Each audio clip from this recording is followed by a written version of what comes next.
একটা পুরনো আসবাবপত্রের চেয়েও অবহেলিত হয় সেই সম্পর্ক, যেখানে সম্পর্কটা টিকিয়ে রাখার জন্য একজনকেই যুদ্ধটা করতে হয়। সম্পর্ক একতরফা কখনোই হয় না।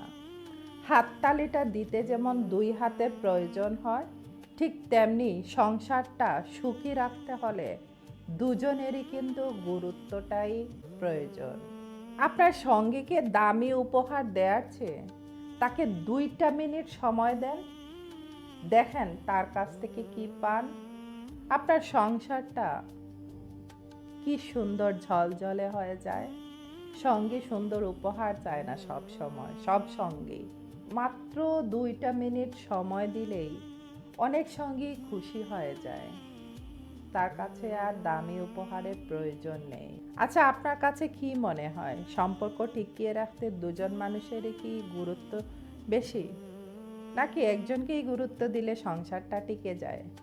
কমেন্টে আপনার মূল্যবান মতামত জানাতে পারেন। ভালো লাগলে পেজটি ফলো করে দিয়ে, অন্যকে যদি জানাতে চান শেয়ার করে দিয়েন।